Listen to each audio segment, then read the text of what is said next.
Oorinfeksies is een van die algemeenste konsultasies wat ons sien in ons praktyk. Oor die algemeen kry honde dit baie meer as katte. En dan die rasse wat meer geneig is tot dit is ons hondjies met die lang ore en dan ook met die lang hare. So byvoorbeeld jou Cocker Spaniels, jou Golden Retrievers, jou Yorkies. Die grootste oorsake van die oorinfeksies is gewoonlik bakterieële infeksies en dan swamme wat hulle kry. So daar's 2 bakterieële infeksies wat hulle meer geneig is om te kry.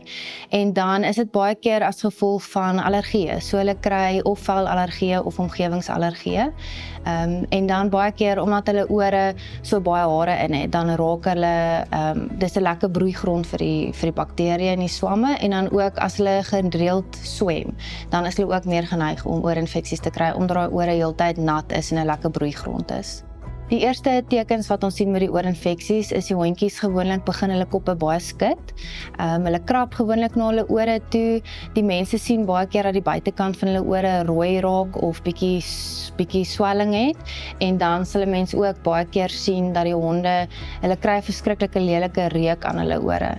En die eienaar sal partykeer in baie erge gevalle sal hulle sien dat daar selfs etter uit die ore uitloop. As dit nou regtig baie erg is of dit begin na die middeloor toe gaan, dan sal hulle sien dat die hondjies begin met hulle koppies skeef rondloop en in regtig die ernstige gevalle dan sal hulle balansprobleme begin kry. Kroniese infeksies kan die oorkanaal en die oordrom beskadig, so dit kan selfs lei tot permanente gehoorverlies as dit nie vinnig genoeg aangespreek is nie. Die diagnose gewoonlik begin met 'n otoskoop evaluasie wat ons net kyk of die oordrom nog intact is. En dan die volgende stapie is dat ons 'n oorstokkie gebruik om 'n swab te neem. En dan kan ons onder die mikroskoop bepaal wat se swam of bakterie dit is wat die probleem veroorsaak. En dan in sekere gevalle as dit regtig ernstig is, dan is dit soms nodig vir sedasie om die ore te evalueer. Omdat dit so pynvol is vir hondjies, wil hulle nie toelaat dat ons aan daai ore vat nie. So dan moet ons sedeer en in ernstige gevalle moet ons 'n kultuur wegstuur om te kyk wat se bakterie die probleem veroorsaak. En dan in die ernstige gevalle kan ons selfs 'n CT-scan moet doen vir daai ore. Die behandeling gewoonlik is oormedisyne wat ons ingooi, so dis hoekom dit altyd belangrik is vir die eienaars om vroeg in te kom na ons toe dat ons 'n oorsmeer kan maak, want daai oorsmeer bepaal wat se bakterieë of swam in die oor is en dit gaan bepaal wat se oordruppel ons gee.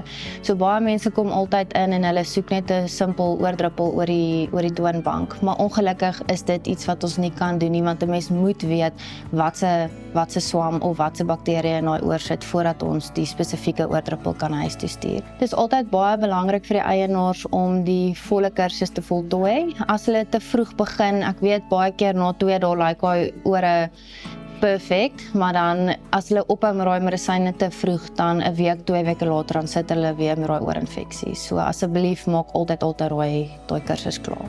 In die geval waar die hondjies van balans afraak en hulle koppe begin skud, dan beteken dit is klaar in die middeloor.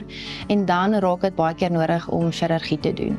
So dan noem ons die operasie wat ons chirurg doen is 'n Tikaboo, dit is 'n totale oorkanaal-ablasie. En dit is waar die chirurg letterlik die hele oorkanaal uithaal. As ek net 'n wenk vir die eienaars by die huis kan gee, is bring liewer julle hondjies vroeër in as julle 'n oorinfeksie vermoed, want dit kan 'n goedkoop, vinnige storie 'n baie lang duur uitgerekte storie maak en natuurlik dis ook baie pynvol vir die hondjies as dit te lank gelos word.